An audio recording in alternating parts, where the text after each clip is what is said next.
Reci mi, si razmišljao nekad o električnim kolima? Uvijek bih držao, da kažem, u garaži neke oldtimere. I onako, ne znam da li ti deluje tako da svi automobili izgledaju skoro isto, sad generički su nekako.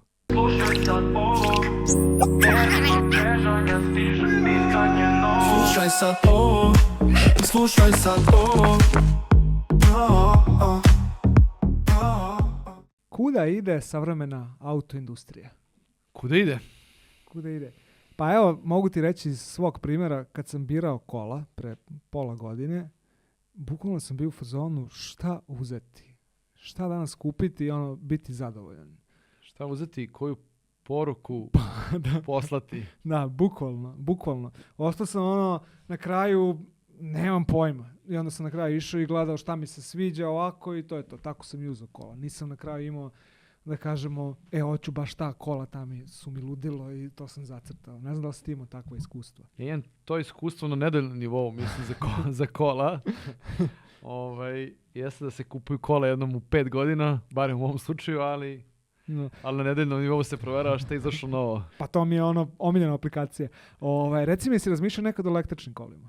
Pa u posljednje vreme sve više i više, definitivno. Pre svega što zbog neke uštede na samo gorivo, a drugo zbog toga što performanse motora, ajde, ja sam i uvijek ću biti ljubitelj pravih motora, da kažem, sa unutrašnjim sagorevanjem, da, ali nekako i električni imaju svoje prednosti. Pa da, mislim, ja sam isto razmatrao i na kraju sam odustao zato što mi ipak lakše ovako i dalje, ali u neku doglednoj budućnosti i onako, ne znam da li ti deluje tako da svi automobili izgledaju skoro isto, sad generički su nekako.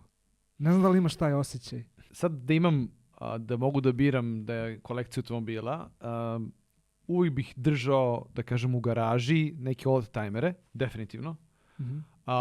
Imao bih neki pravi motor, da kažem, neki benzinac ili dizel, nebitno, za svaki dan, a paralelno bih imao i električni za po gradu kad treba da se odradi nešto brzinski. Znači 3 do 7 automobila i podmiren si. Mislim da je to realno, da. Realna priča. I neki motor ustoji. Pa pametno. Pa ja te apsolutno podržavam. Kad si već spomenuo oldtimere, slušaj sad ovo. Zadrži, izbaci ove oldtimere. Aston Martin DB5 iz 1963. Ja, to je kultni auto. Kultni automobil, prelep. Kad se kaže britanska autoindustrija, mislim da je Aston Martin prvi auto koji mi padne na pamet, tako da zadržavam. Zadržavaš? Definitivno. Pametno, prelep je. Ajde da vidimo malo nemačku autoindustriju. Mercedes-Benz 300 SL iz 1954. Ja, toliko dobrih stvari, mislim, krenuo si onako jako i bojim se da ću da ako sad... Samo ti kažem, sve je jako ovdje. Da. Nekako ja ne mogu da imam kolekciju automobila bez old-timer Mercedesa, tako da zadržavam i Mercedes. Podržavam te, apsolutno. Ok, sad je, ovdje je prekretnica sada. Ford Mustang iz sredine 60-ih. Znači, ne druga generacija, nego prva. Izbačio ga samo iz jednog razloga što nije nekako za naše podneblje ovdje. Slažem se. Znači, auto je fenomenalan i zvuk Mustanga je unikatan, ali mislim da ima mnogo boljih stvari. Tako ima problema, ne može da ide pravo. I to je tačno, kad mu daš gas, popne. Dobro, to ćemo izbaciti. Ajmo još jedan predstavnik nemačke autoindustrije. Porsche 911 iz 1970. Mislim, šta god daje Porsche zadržavam Porsche. Pazi, veci 3 zadržao. Ništa, a nismo Italijane još ni pipnuli. Šta ću? Lamborghini Countach 74. do 1990. Pa samo zato što mislim da imaš nešto još bolje, moram da ga bacim. Dobro. Ajmo dalje. Predstavnik američke autoindustrije. Ford GT40 iz 1969. što je pobedio na Le Mansu. Moram i Forda da bacim, nažalost. Pa moraš da si uzeo 3. Imamo sad, ovdje se lomi. Rolls-Royce Silver Ghost iz 1925. Brate, ne znam da li se sećaš kako to je. Kako ne. Stvar kod Rollsa je ta da ne bih ja mogao lično da uživam da ga vozim. Eto, znači to je auto u kome se voziš. I mislim, suludo je trošiti reči, Rolls je Rolls, ali moram da bacim. Bacaš Rolls-Royce starog 100 godina. Dobro, ali mislim da si napravio dobar izbor. Zato što sam ti ostavio da zadržiš Ferrarija 250 GTO. Bomba, to je to. To je to. Znao sam da ćeš da Znači, držiš Ferrari do kao- kraja, Da, tako da da. Pa dobro, u žrtva se suštini ispostavila dobrom. skroz, mislim, ovdje je stvarno teško izabrati. Da. Znači ja ne znam kako bi 4 izabrao, nego eto tako na sreću. Ajde sad da se vratimo malo na savremene automobile. Da li ti je validan zapravo argument taj da se ljudi dalje, barem u našem regionu, odlučuju za neelektrične automobile iz prostog razloga što kada planiraju putovanja predstavlja problem planiranja u smislu da ti znaš moraš tačno da napraviš putanju kretanja, gde će ti ideš, na koju ćeš pumpu da staneš, da li postoje fast chargeri, ne postoje fast chargeri, koliko se čeka. Da li to vidiš kao neki, ta logistika zapravo da nije još uvijek dovoljno razvijena kao neki downside ili ne? Pa iskreno, u posljednje vreme ne. Mislim da to nije više toliki problem. Ima dosta punjača, dobra je mreža. Ono što je, na primjer, veći problem je ako se zaputiš u Grčku, nije Srbija, nego je problem Grčka. Ne pričam generalno. A i generalno da, generalno mislim da to više nije toliki argument koliko je samo cena. Ne znam, bilo šta što kupuješ, na primjer benzinca, brate, 20-30% je fazon jeftiniji dalje nego električni. Ti imaš naravno neke kineske električne automobile, ali to dok ne prođe test vremena, mislim da je i dalje to kod nas najveći problem, znači dok ne dođe servisna mreža. Dok mi ne vidimo kako se oni ponašaju posle 3-5 godina, razumeš? Mislim da je to sada najveći problem.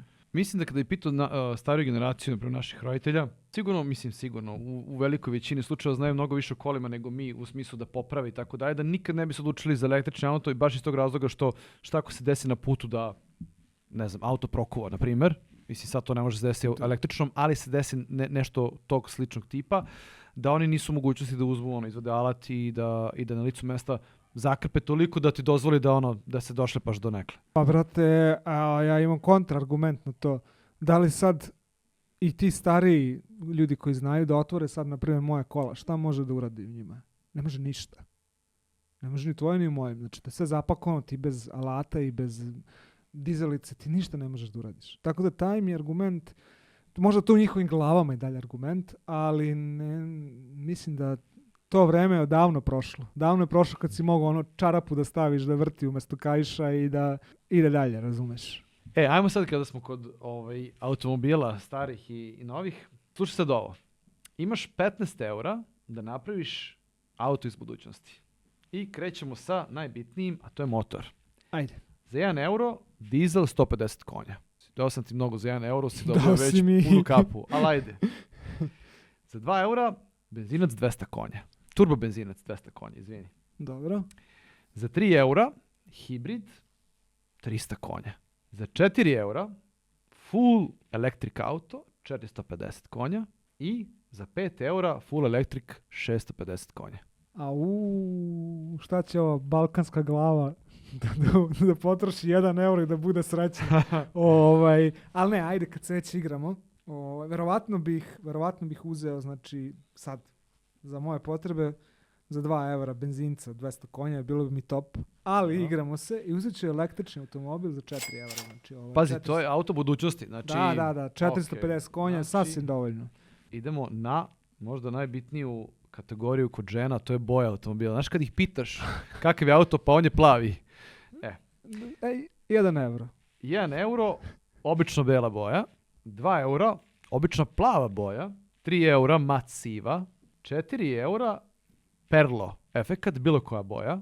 I 5 € auto menja boje kako hoćeš. Joj, da, to sam, mislim da je BMW koji je izbacio. Kameleon. Iskreno izgleda sjajno. Nevjerovatno dobro izgleda. Ali ovdje ću da uštedim pare. Neću belu, uzet ću plavu boju. Nema veze. Čekaj, običnu plavu boju uzimaš. Običnu plavu boju, pa treba, pa znaš šta je šerpa plava, ona. Ma nema veze, mogu ja i u šerpi, samo neko ide. Idemo dalje, dodatna oprema. Za 1 € dobijaš bioskop za zadnju klupu. Znaš ovako, spusti se bioskop i oni koji se do pozadi gledaju. Moram ti reći, baš si dražljiv danas. Da. Za 2 € dobiješ dim stakla na kolima. Znaš da pritisneš da samo zatamne skroz. Za 3 € potpuna autonomnost automobila. Znači, može spavaš, on vozi od tačke A tačke B, ne razmišljaš o sigurnosti, da kažemo da je to 100% sigurno. Za 4 € dobijaš totalnu izolaciju za zadnje klupe.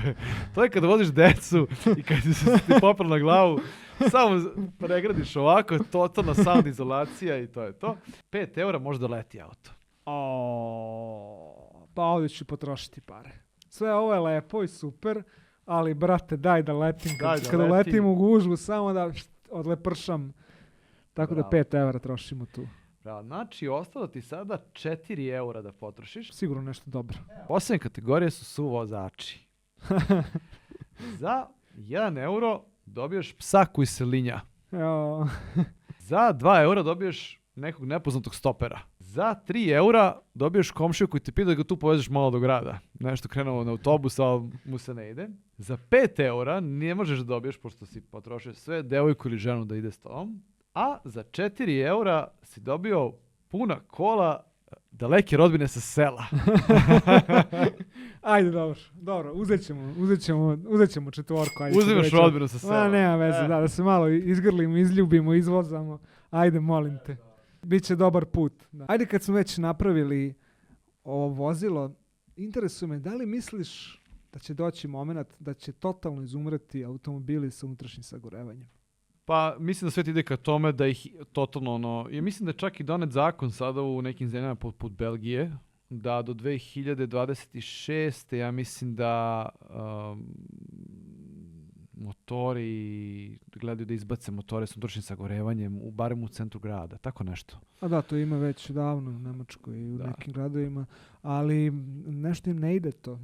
Nešto ne ide. Tržište kaže da neće baš i tako lako da se odreknu. Pazi, mislim, tržište može da se opire, ali ako, da kažem, dođe neka više sila i da se dovedu zakoni iz bilo kog razloga, jednostavno ljudi će morati da neće imati drugi izbora. I zato, na primjer, šta se dešava sada, da ljudi koji imaju mogućnost kupuju automobile poput Ferrarija, Lamborghinija i tako dalje, baš iz razloga što s jednog trenutka neće više proizvoditi i njihova rednost će da ode u nebes. Da, to eto, biznis ideje. Da. Kupite Ferrarije. Da. No, slušaj sad ovo. Da li možeš da pogodiš ova kola po bočnoj liniji? U pitanju su sve novija kola, da kažem, uglavnom džipovi.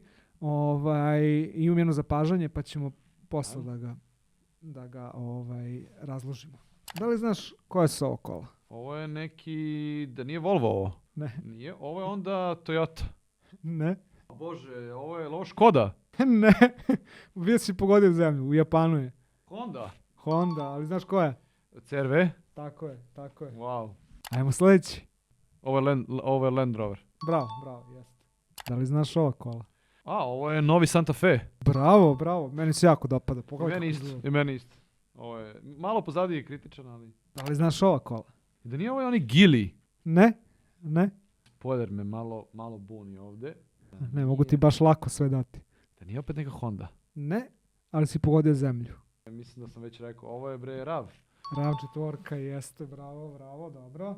A ova kola? Jer ovo Audi? Jeste. Ajde, bar nešto zadrža prepoznatljivo. Da. Ovo mislim da pogađaš lagano. Ovo je Dacia. Ali koja? Nije Duster, nego je... Nije Duster, ali je... Ne, jao bože, Dacia, onaj bre... Nova. Nije Sandero? Ne. Izbacili su novo. Jao bre... Slično se zove kao Duster, samo što su napravili foru. Daj mi 2 slova. B. Ne znam. Bigster. Ne znam. Da, napravili su velikog Dustera i nazvali ga Bigster. Ali dobar si bio. S ovih malih, šta smo zaključili, znači da su japanski automobili generički. Po ovo izgleda. Da. Ili ti jednostavno nisi obratio pažnju na njih. Ajmo da mi polako završavamo i za kraj sam ostavio da nabrojiš na slepo sljedećih 5 električnih automobila koje bi ti lično volao da imaš. Može. Slušaj sad ovo. Poređi na slepo sljedećih 5 električnih automobila. Krećemo sa Tesla Model 3. Možda čak i najpoznatiji električni automobil trenutno. Ok, sad će kontroverzno mišljenje, ali nešto ja nisam oduševljen Tesla Modelom 3, tako ću ga staviti na 4. mesto. 4. mesto, nisko 4. mesto. Pa ima super performanse i sve, ali nešto mi previše jednostavan. Sljedeći je Hyundai Ioniq 5. Ja mislim si Ioniq ima kažeš. Ioniq 5 i Ioniq 6, ima ih. meni se jako dopada kako taj automobil izgleda. Tako da ću ga staviti na visoko drugo mesto. Visoko drugo mesto, dobro. Zatim ide Porsche Taycan. Opet kontroverzno. Brate, Porsche električni. Slažem se, tu se slažem. Nema Ali lepo izgleda. Lepo izgleda, sve je to super, ali bilo bi mi so na ranu. 5. mesto. EQS Mercedes. Ružan. Meni to isto ne sviđa, onako okrugao. Izuzetno. Ja ne znam šta su baš su previše žetule zbog aerodinamike, tako da to ide na dobro 3. mesto. Previsoko to je 3. previsoko za ovo. Da, i šta ima I za kraj ti je ostao, ne znam sad, da mene pitaš, ja bih rekao isto, barem prvo ili drugo mesto, to je Kia EV ili EV9. To je ozbiljan automobil. Ozbiljno dobro izgleda. Eto, vidiš, Južna Koreja, top, Pritom, meni. auto je ogroman. Da. To mi sad baš treba, iskreno. Tako da, zadovoljan sam listom u suštini. Potrpaš onu familiju. Da, ono što smo se dogovarali. Da. Eto, to je to. Ništa. Vidit ćemo do sljedeće emisije da će da izmisli neki novi električni auto i možda ćemo moći njega da komentarišemo.